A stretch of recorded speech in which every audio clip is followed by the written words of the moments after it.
आपसे करना चाहूं, ये मुझे बताइए कि अभी जो ये 57 सीटें हैं, आखिरी चरण है, और इस आखिरी चरण में जिस तरह के इंडिया गठबंधन ने लगातार दावे किए कि वो कैसे 300 पार करने जा रहे हैं, फिर उन्होंने 320 किया, आप 350 भी करते हुए जा रहे हैं।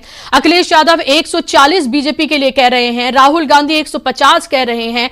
तो अगर हम देखें एक तरफ इंडिया गठबंधन, तो उनका कॉन्फिडेंस सातवें आसमान पर है, और हो भी क्यों ना, क्योंकि किस तरह से उन्होंने मेहनत की है, जो मुद्दे उन्होंने असल मुद्दे उठाए, किसी भी तरीके का कोई भटकाव उन्होंने इंडिया गठबंधन ने इस चुनाव में नहीं होने दिया। वहीं दूसरी तरफ हमने देखा तो सिर्फ और सिर्फ सांप्रदायिक सियासत की गई, डराने धमकाने, यही सब हमने देखा इन पूरे 7 चरणों में, और किसी और के मुंह से नहीं, बल्कि खुद हमारे प्रधानमंत्री के मुंह से। इन 57 सीटों को, आखिरी चरण को किधर और किस तरह से जाते हुए देख रहे हैं आप?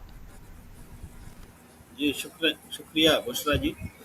देखिए, आखिरी चरण में जो स्थिति नज़र आ रही है, उसमें बीजेपी के नेताओं ने मैदान छोड़ दिया है, ऐसा लग रहा है।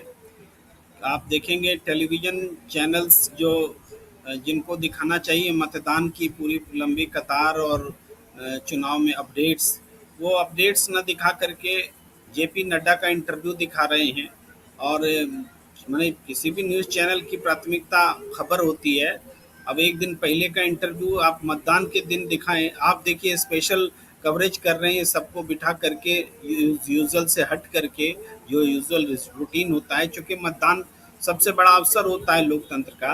तो लोकतंत्र में टेलीविज़न मीडिया जो चौथा स्तंभ है पत्रकारिता का, उसका एक धड़ा टेलीविज़न मीडिया जो है वो मतदान न दिखा करके इंटरव्यू दिखा रहा है।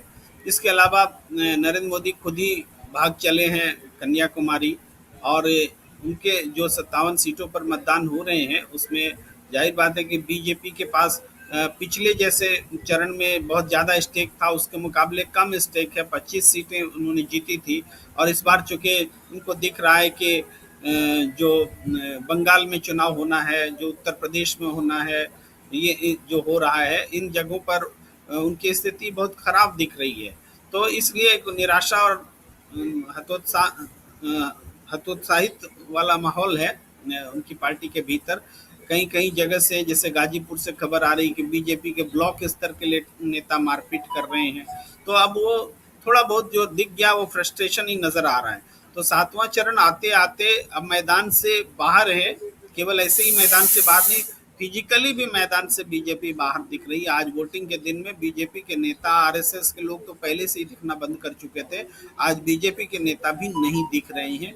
ये एक सिम्टम्स है कि अंतिम चरण का जो चुनाव नतीजा है वो इंडिया गठबंधन के पक्ष में होने वाला है। खास करके पश्चिम बंगाल में तो इस चरण की एक भी सीट बीजेपी को शायद ही मिले। सर टीएमसी का गढ़ भी है, और ऐसे भी वो बहुत मजबूत स्ट्रांग होल्ड है इस बार।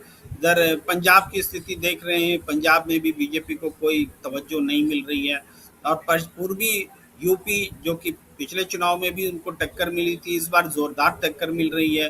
तो मतलब कुछ चंद सीटें हैं जहां वो लड़ती दिख रही है, बाकी जगहों पर तो बड़ा फासला दिखेगा इंडिया और बीजेपी के बीच। कम से कम जहां तक आखिरी चरण का सवाल है वो, उसमें तो हम निश्चित रूप से कह सकते हैं। बिहार में हम देख रहे हैं कि बिहार में बीजेपी ने लड़ाई लड़ी है, ढंग से लड़ी है, लेकिन आरजेडी ने ज़बरदस्त तरीके से सीटें वापसी की। वहाँ कड़ी टक्कर बिहार में देखने को मिली है, जातीय गोलबंदी भी देखने को मिली है। लेकिन लूज करती हुई पार्टी अगर कोई है तो बीजेपी जेडीयू ही है, जो वहाँ लूज करती हुई नजर आ रही है, पूरा गठबंधन। तो इस तरह उड़ीसा की जो तस्वीर है, उड़ीसा में बीजेपी का बहुत दावा है। बीजेपी तो ऐसा दावा कर रही कि यूपी में जितना लॉस होगा, राजस्थान में, महाराष्ट्र में, इन सब जगहों पर जितना लॉस होगा उसको वो बंगाल, उड़ीसा और तेलंगाना और आंध्र प्रदेश से कवर अप कर लेंगी। तो ये जो दिवा स्वप्न वो लोग देख रहे हैं, तो चूंकि इससे ये मान भी रहे हैं कि इन क्षेत्रों में इनको भारी नुकसान होने वाला है, लेकिन इस नुकसान की भरपाई बंगाल और उड़ीसा से कर लेंगी, ये हास्यास्पद बात है। ये एक तरह से हार को मान लेने जैसी बात है।